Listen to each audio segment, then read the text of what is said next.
What's up, everybody? Welcome to Crapgamer Reviews, the home of no rules reviews. And what does no rules reviews mean? Well, it means whatever I want it to mean. I don't adhere to any set professional standards. It's all raw, my own personal thoughts and opinions. That's right, folks, opinions. So yeah, thanks for sticking around if you decide to watch. And it is Thursday, which means it is Throwback Thursday time. Whoop whoop, and let's get it started. Guess what? Xbox One got Xbox backward compatibility.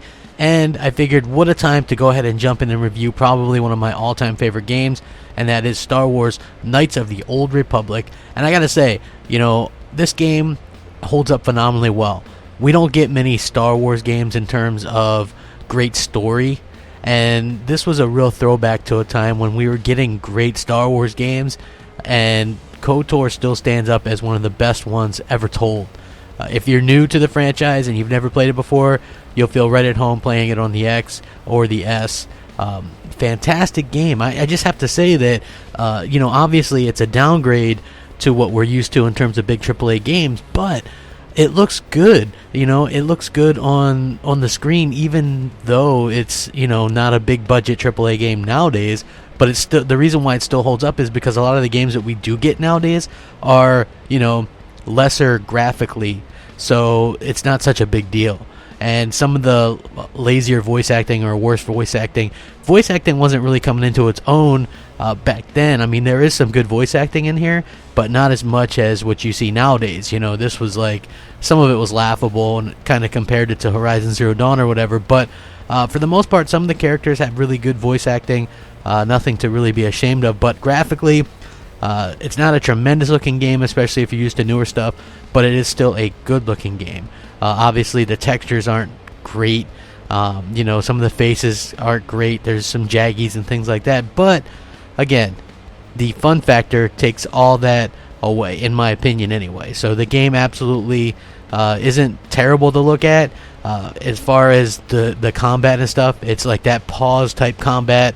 And you have different people in your group. You can pick from 3 different classes, male or female. You can level up. You level up different abilities. It takes you a good 10 hours before you get a lightsaber. So be prepared to use either blasters, Han Solo style, or you know, like just swords, vibro swords. You also collect different things, stimulants and med packs. You can equip your character and the other characters, which I always thought was cool about this, and you have full-fledged like conversations and things like that with your teammates, and you take 3 members or 2 other members for a total of 3 all the time. Eventually you're going to start to unlock like force powers and things like that, and it is quite a story in here. You know, you can probably finish this game if you played it before in under 25 hours.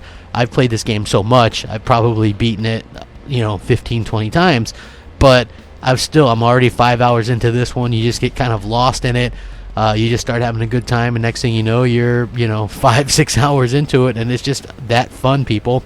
As far as the story goes, they said it in the past so that they would be able to kind of get away with doing more things, and I think that works very well at a time when there was like more Jedi and things like that.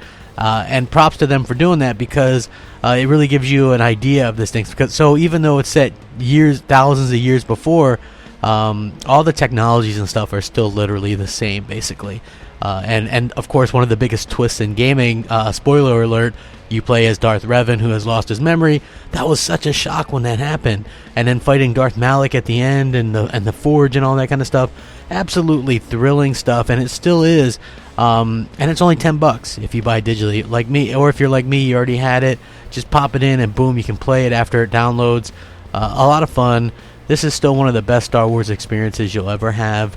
Great story. Just so many memories. Nostalgia really is great, and this is one of the best instances of nostalgia. So pick it up, play it if you haven't. Thank me later. It's going to get a 9 out of 10. Just fantastic. Rack 'em up. Thanks for watching. Crapgamer out.